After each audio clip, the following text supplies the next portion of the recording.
ku babyeyi benshi usanga umuntu yarahisemo uburyo runaka bwo guhana akoresha ku bana be bose, ku buryo iyo umwana akoze ikosa umubyeyi ntabwo yirirwa abitekerezaho, aba azi n'ikindi bukore n'ikindi bukoreshe nk'uko nyine yamenyereye. Mbese bisa naho yahisemo igihano kimwe ku bana bose ku ikosa iryo ari ryo ryose. Ariko se ujya wibaza Imana yo ibigenza ite, ibitekereza ite? Muri iyi nyigisho turajya mu gitabo cy'Itangiriro igice cya 3 umurongo wa 16 kugeza ku wa 19, maze turebe ukuntu Imana yo ijya guhana yabikoze mu buryo butandukanye. By'umwihariko turabona ukuntu Imana ijya guhana, icya mbere ntiyahannye mu kigare ngo uko yahannye inzoka bari kwihana umugabo abari kwihana umugore, oya. Ahubwo icya kabiri turabona ukuntu yahannye buri muntu wese mu buryo bwihariye, bujyanye n'imiterere ye, bujyanye n'inshingano yari yamuhaye. Icya gatatu turaza kandi kubona ukuntu Imana ijya guhana umuntu ntabwo yahannye bya bindi bitagira rutangira, ahubwo umuntu yavuga ngo yagiye inashyiramo n'impuhwe. Birumvikana turaza kureba kandi icyo ibyo bintu bitatu byatwigisha nk'ababyeyi bashaka guhana twigana Imana. Ni karibu rero muri iyi nyigisho. Imana iguhe umugisha. Muraho neza, ikaze ku Rushako TV. Niba ari ubwa mbere, yewe nitwa Johnny. Rushako TV nayo ni platform twigiraho kurambagiza ku bana ndetse no kurera neza dushingiye ku kuri kw'ijambo ry'Imana. By'umwihariko rero uyu munsi turi mu nyigisho zijyanye no kurera neza. N'uruhererekane rw'inyigisho ku guhana, uruhererekane twise ngo guhana wigana Imana. Iyi rero ni inyigisho ya 4 muri 5 zigize uru ruhererekane. Dusubiye inyuma gatoya, mu nyigisho ya mbere twabonye ko guhana wigana Imana birategurwa. Twabonye rero ibintu bitatu nk'umubyeyi wakora kugira ngo utegure ibijyanye no guhana kwawe mbere yuko abana bakora amakosa. Mu nyigisho ya kabiri, nyuma yuko abana bakoze amakosa ariko mbere yuko ubahana, hari ibintu bibiri twabonye ukwiye kwitondera nk'umubyeyi. Mu nyigisho ya gatatu rero ariyo iheruka, twabonye ukuntu guhana wigana Imana bijyana no guhangana n'igitera abana gukora amakosa. By'umwihariko twabonye ukuntu Imana yahaye agaciro ibisobanuro bya Adamu na Eva, maze yajya guhana igahera ku nzoka, ibisobanuro biba byagaragaje ko ariyo nyirabayazana. Hanyuma kandi twabonye ukuntu Imana none itagarukira kuguhana inzoka gusa, ahubwo ishyira n'urwango hagati y'inzoka n'uyu mugore ndetse n'urubyaro rwe, nk'uburyo bwo gukuraho ya nzira byanyuzemo ngo umuntu yisange yigometse ku Mana. Bisa naho Imana iri gusiba iyi nzira byanyuzemo, kuko byavuye mu kiganiro inzoka n'umugore bagiranye, bikageraho umugore avuga ngo ari kuzi ko ari byo, agatinyuka agakora icyo Imana yamubujije. Imana rero yajya guhana igashyira urwango hagati y'inzoka n'uyu mugore. Hanyuma kandi twabonye ukuntu Imana itagarukira kuguhana gusa, ahubwo itanga n'isezerano ry'ukuntu urubyaro rw'uyu mugore ruzakomeretsa inzoka umutwe. Twabonye ko ibyo byari igishushanyo cyangwa se ubuhanuzi bw'ibindi bintu byaje gusohora muri Kristo, ubwo Kristo yaneshaga icyaha ku musaraba, maze akaduhesha twebwe abamwizera Mwuka Wera. Mwuka Wera aba ari utubashisha kubaho ubuzima bunesha icyaha. Ibyo rero nibyo twabonye mu nyigisho 3 zabanje. Uyu munsi rero ni inyigisho ya 4. Muri inyigisho ya 4 turaza gukomereza aho twari tugeze. Urumva twatangiye mbere yuko umwana akora amakosa. Tubona uko wakwitegura. Umwana amaze gukora amakosa, tubona nibiki byo kwitondera nk'umubyeyi kugira ngo udahubuka mu kumuhana. Kimwe mu byo kwitondera ni ugutega umwana amatwi akisobanura. Umwana yari yamaze kwisobanura, ibisobanuro biduha niki cyamuteye gukora amakosa.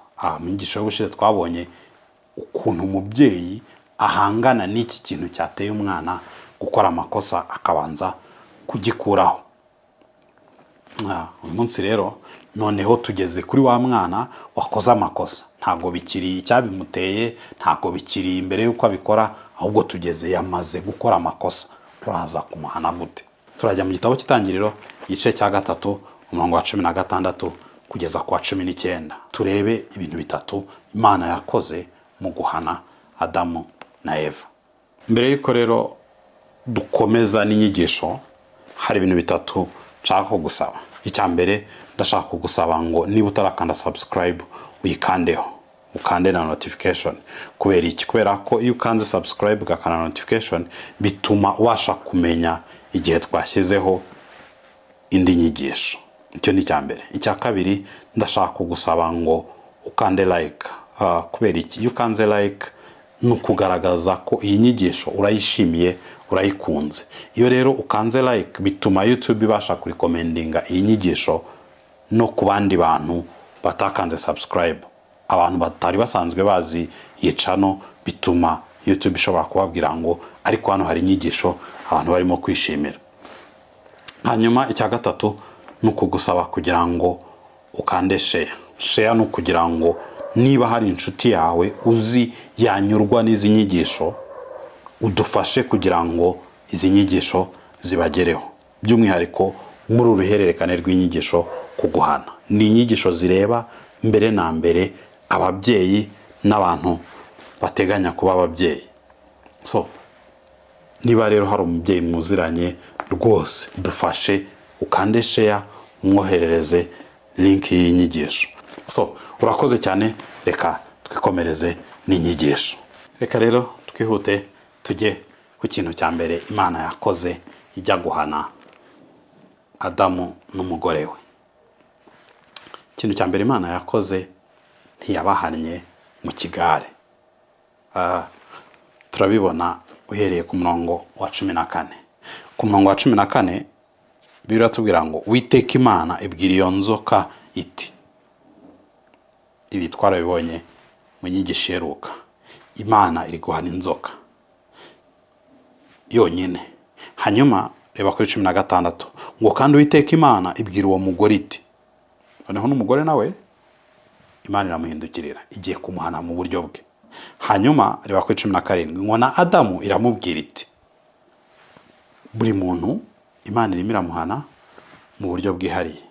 Biratangaje ukuntu Imana itahise ifata ngo urumva aba batatu bose bakoze ikosa rimwe, bafatanije mu cyaha kimwe, bigometse ku Mana.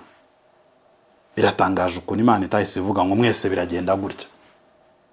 Oya, nta nubwo iterura ibyo yakore ibihano by'inzoka ngo ibizane ku mugore ngo ibizane ku mugabo. Ntabwo Imana ihana aba bantu mu kigare, ahubwo buri wese imufata ukwe. Ibi ngibi ni ngombwa ko tubitindaho kuko nk'ababyeyi biratugora. Ababyeyi benshi guhana twabigize ibintu bya rukusanya. Mbese abana bose usanga umubyeyi abahana kimwe, utitaye ku ikosa ryabaye, utitaye ku warikoze, utitaye ku ruhare buri mwana yagize mu ikosa. Ugasanga mbese ibintu byose ni ugushyira hamwe ni mu kigare. Ariko urabona ko bitandukanye n'Imana. Urumva Imana ifite batatu bakoze icyaha kimwe. Ari inzoka, ari umugore, ari umugabo, bose bafatanije hamwe muri iki cyaha cyo kwigomeka ku Mana, cyo gukora iby'Imana yababujije. Ariko ntabwo Imana iri gukusanyiriza hamwe nka kwa kundi bijugunye muri gereza. Oya, umurongo wa 14 ibwira inzoka. By'igihano cy'inzoka twarabibonye ubushize. Umurongo wa 16 ikabwira uyu mugore. Hanyuma ku murongo wa 17 ngo na Adamu iramubwira iti. So irimo irabitandukanya, ntabwo iri kubishyira mu kigare. Iki rero ni ikintu nk'ababyeyi dukwiye rwose kwitoza. Kubera iki? Ni ibintu hari ukuntu ubuzima tubayemo budusunikira gukora ibibusanye n'ibingibi Imana iri gukora. Ariko niba waramaze kwizera ubutumwa bwiza, niba ushaka guhana wigana Imana, biragusaba kubitekereza inshuro ebyiri. Biragusaba kureba Imana yo irimo irahana gute. Imana ntabwo iri guhana mu kigare. Ireba inzoka ikareba umugore, ikareba Adamu mu buryo butandukanye, ikabahana mu buryo butandukanye. Ababyeyi benshi ntabwo bumva iki kintu cyo guhana umwana ukwe n'undi ukwe, kubera ko bibwira ko atabahannye kimwe ngo yaba ababereye. Ariko ntabwo ubutabera ari icyo ngicyo. Ubutabera ntabwo ari uguhana abantu bose kimwe, oya. Ubutabera twarabibonye mu nyigisho ya mbere, ni uguha umwana amabwiriza, muri ya mabwiriza ukanamusobanurira ni izihe ngaruka zizamubaho nayarengaho. Noneho uyu mwana yaramuka arenze kuri ya mabwiriza, ukaza kugira gute? Ukaza kumuhana bigendanye na cya gihano mwumvikanye. Urumva, ni ukugena igihano cy'icyaha mbere y'uko icyaha kiba, kugira ngo uyu mwana nakora ikosa azi kubona igihano gikwiranye n'ikosa rye. Ni ukuvuga ngo ubutabera ni igihano gikwiranye n'icyaha, ntabwo ari igihano kimwe ku banyabyaha bose. So nk'ababyeyi ikintu dukwiye kukireba mu buryo buri bwo. Ubutabera ni igihano gikwiranye n'icyaha, ntabwo ari igihano kimwe ku bakoze ibyaha bose. So icyo ni ikintu cyo gucaho akarongo. Ku mubyeyi rero ushaka guhana yigana Imana, biragusaba kwitoza kuvangura abana, niba ariko navuga, kumenya ngo uyu mwana yakoze iri kosa, ukamuhana mu buryo bwihariye. Kubera ko ni iki Imana irimo gukora hano. Ireba inzoka ukwayo, ikareba umugore ukwe, ikareba n'umugabo ukwe. So niba rero dushaka guhana twigana Imana, icyo kintu dukeneye kucyitoza nk'ababyeyi. Ariko ntabwo ari icyo gusa Imana ikora. Ikintu cya kabiri Imana yakoze, nicyo nayo imaze gukomozaho, yahannye buri wese mu buryo bwihariye. Mu buryo bwihariye ni ukuvuga uburyo bugendanye n'imiterere yihariye ya buri umwe. Reka turebe ku murongo wa 16 ngo kandi Uwiteka Imana ibwira uwo mugore iti, kugwiza nzagwiza cyane umubabaro wawe ufite inda, uzajya ubyara abana ubabara.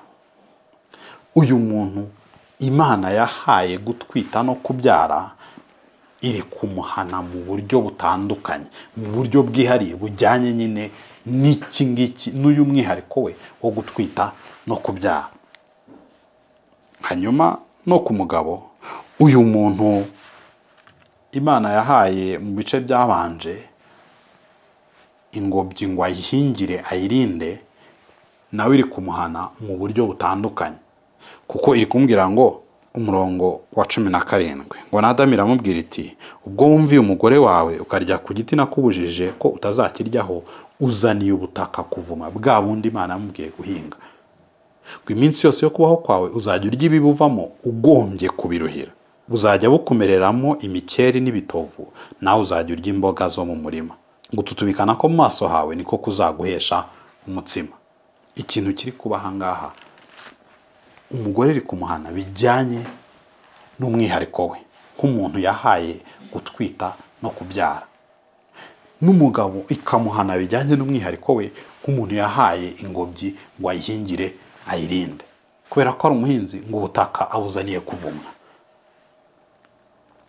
Ntekereza ko icyo ari ikintu nk'ababyeyi dukwiye gukomeza kwibazaho, dukwiye kongera gutekerezaho, kubera ko biratworohera guhana abana mu kigare nk'uko twavugaga, ariko bisaba ko nk'ababyeyi twitoza mu buryo buhoraho kureba umwihariko wa buri mwana. Kubera iki ari ngombwa ko utinda ku mwihariko wa buri mwana? Nuko twarabibonye, guhana kwa nyako cyangwa se guhana gutanga umusaruro ni ugufasha umwana mbere na mbere kumva uburemere bw'ikosa, ku buryo amenya, agera ahantu we ku giti cye avuga ngo nk'ibi ni ibiki nakoze, akumva arigaye, akareba ibintu yakoze akabona rwose n'ibintu atarakwiye gukora. kumva uburemere bw'ikosa rero bijyana n'agaciro umuntu agiye aha ibintu. Urugero, umwana ukunda gusabana n'abandi, kumushyira ahantu ha wenyine bimufasha kumva neza ko ikintu yakoze ari kibi, kubera ko urumva byamwambuye ikintu akunda. Mu gihe umwana ubwo ubusanye n'uwo nguwo ukunda kwibera wenyine, kumushyira mu bantu benshi byamufasha kumva harya n'iki cyabaye, kuki nisanze ndi muri ibi bintu. So umwihariko wa buri muntu rero birakenewe ko witabwaho. Ku mubyeyi, umwihariko wa buri mwana ni ikintu ukwiye kwitaho, ni ikintu ukwiye gutekerezaho. Ikindi twarabibonye, guhana gutanga umusaruro, guhana gukwiriye ni ugufasha umwana kwiyubakamo ubushobozi bwo kutongera gukora iri kosa. Urumva ni bisigira umwana ikintu twakwita nka motivation, kumva yifitemo ubushake bwo kutongera gukora rya kosa. Ni ukuvuga iki rero? Ibintu bikurura abana biratandukanye bitewe n'imiterere y'umwana. Umwana akururwa n'ibintu bitandukanye. Ni ukuvuga ngo ibintu byamumotiva, byamutera umwete wo gukora ibintu runaka biba bitandukanye. Biragusaba rwose nk'umubyeyi gushyiramo umwete wawe, kubihirimbanira, kumenya, kubitekereza, kubizirikana, ukareba ngo uyu mwana harya niki kimushishikaza, niki ndi bukoreshe kugira ngo kimutere umwete, niki nindamuka ngikuyeho biri bumufashe kumva uburemere bw'ikosa yankoreye. Kubera ko urumva ikimushishikaza, ikimunezeza, iyo ugikuyeho yumva hari ikintu cyabaye gitumye ndi kubura cya kindi nashakaga. So ni ikintu rero cyo gutekerezaho, ni umwitozo wo gukora nk'ababyeyi dushaka kwigana Imana, kumenya ngo uyu mwana ashishikazwa n'ibiki, anezezwa n'ibiki, ateye ate, ni uruhe ruhare yagize muri ibi ngibi. Noneho igihano kikaza gihura neza n'ibyo ngibyo, kuko n'icyo Imana iri gukora. Niyo mpamvu iri guhana umugore ikamubwira ngo uzajya ubyara ubabara. Ni ikintu cyihariye ku mugore. Hanyuma yajya guhana umugabo ikavuga ngo uzajya urya ibiva mu butaka wabiruhiye. Kubera iki? Uyu muntu yamuhaye guhinga, ubwo yamuhaye guhinga bizaniye ubutaka kuvuma. So uyu mwihariko w'umuntu ni ngombwa ko nk'ababyeyi dukomeza kubitekerezaho. Hari umushuti wanjye umwe yari afite abana babiri b'inkurikirane, hanyuma twarimo tuganira kuri iki kintu kijyanye no guhana abana mu buryo bwihariye. Ambwira ukuntu abana be, umukuru ni umuhungu, umuto ni umukobwa, ariko barakurikiranye cyane. Ambwira ukuntu ku muhungu kumubwira kugira ngo yumve uburemere bw'ikosa bisaba kuri mubwirira mu ruhame, mbese n'ijwi rinini, umutongera, reka mbivuge gutyo. Nyine bisaba kubimubwira akabibona kurakaye, kubabaye, ko nyine ibyo yakoze byakubabaje. Naho ku mwana we w'umukobwa, iyo ubikoze gutyo nta kintu ashobora kumva. Bisaba ko amuterura akamwiyegereza biherereye bonyine, akamubwira ngo mwana wanjye gutya na gutya, cya kintu iki n'iki wakoze cyambabaje ntabwo ngishaka. So nk'umubyeyi ukeneye nawe kwiga ni gute abana bawe wabafasha, kubera ko buri mwana ateye bitandukanye, yumva mu buryo butandukanye. Kumenya rero uburyo bw'umwana wawe bwo kumva, hanyuma ukamubwira muri urwo rurimi yumva, muri ubwo buryo yumviramo, nibyo bizatuma uburyo umuhanamo bitanga umusaruro. So nicyo ngicyo rero, umubyeyi ushaka kwigana Imana yita ku mwihariko wa buri mwana igihe amuhana, nk'uko Imana yabikoze ku nzoka bwa mbere, kuko yayihannye mu buryo bwihariye, nk'uko yabikoze ku mugore nawe yamuhannye mu buryo bwihariye, nk'uko yabikoze kuri Adamu kuko nawe yamuhannye mu buryo bwihariye. reka rero dukomeze tureba ikintu cya gatatu noneho Imana yakoze ijya guhana Adamu n'umugore we. Ikintu cya gatatu Imana yakoze nuko yahannye igaragaza ineza. Ushatse wavuga ngo mu guhana Imana yashyizemo n'impuhwe. Ukavuga ngo gute? Reba kuri uyu murongo wa 16. Uvuze ngo kandi Uwiteka Imana ibwira uwo mugore iti kugwiza nzagwiza cyane umubabaro wawe ufite inda, uzajya ubyara abana ubabara. Sinzi niba uri kukibona. Byarashobokaga ko uyu mugore atabyara, ariko nubwo ari kubyara abana babara, ariko Imana iracyamuha kugira gute?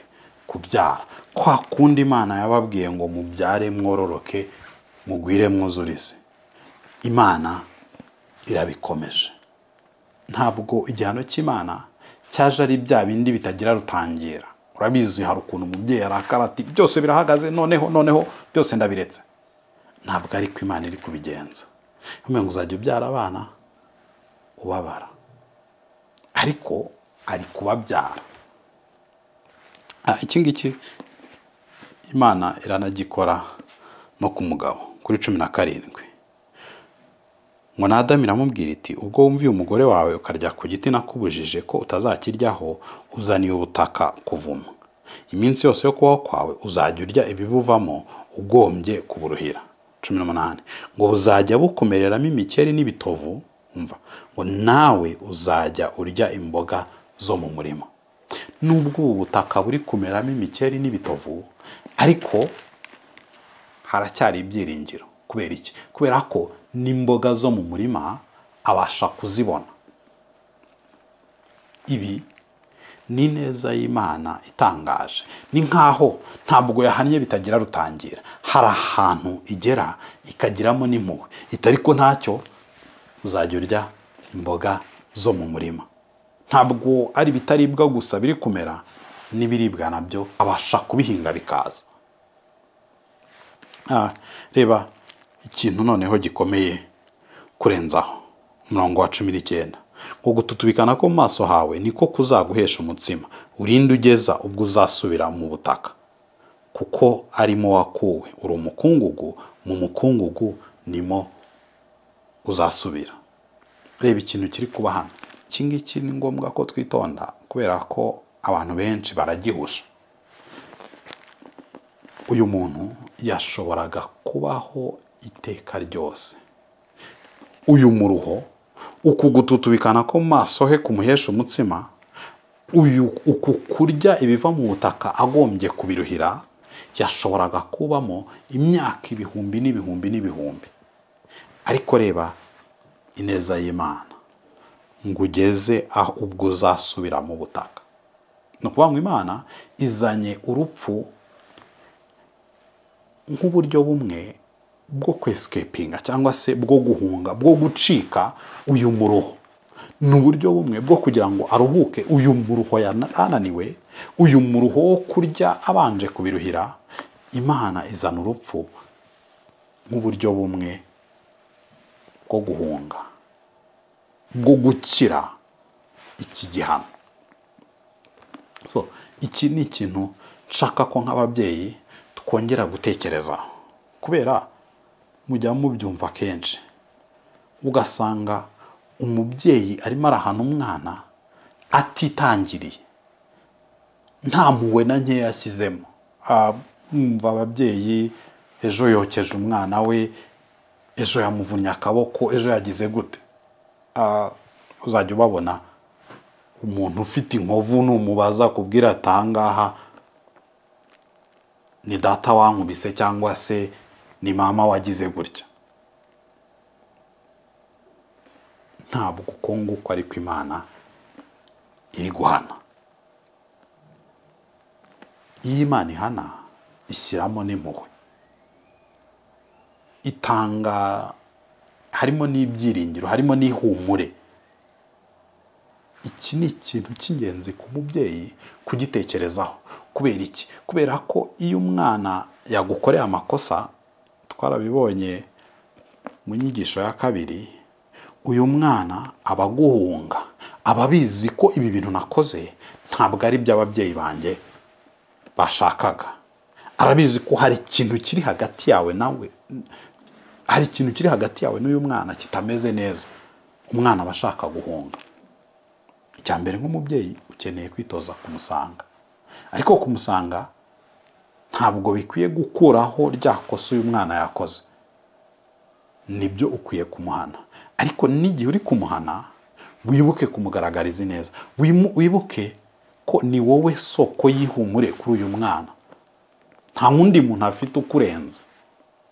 Numuhana rero wihanukiriye, numuhana ntumuhe ihumure, ntumuhe ibindi byiringiro, uyu mwana azatorongera, reka mbivuge gutyo. So niki Imana iri gukora hano? Uyu mugore yayigomeye, ariko ntabwo iri kumukuraho icyo yari yamuhaye mbere, kuko umugabo n'umugore niko yabaremye. Birangije ngo ibaha umugisha, nkababwira ngo mwororoke mugwire mwuzurize. Uyu mugisha yabahaye wo kororoka no kugwira bakuzura isi ntabwo iri kubakuraho. Nibyo yakosheje, ariko ntabwo Imana imukuraho uyu mugisha yamaze kumuha. Ahubwo arabyara ababara, ariko akagira gute? Akabyara. Ni ngombwa ko iki kintu tugicaho akarongo. Ntabwo byashizeyo, ntabwo igihano Imana iri kumuha ari igihano karundura, ntabwo ari igihano kimarayo byose, ahubwo gifite ahantu kigarukira, Imana ikerekana ineza yayo. Nk'ababyeyi iki ni ikintu dukwiye kwitoza.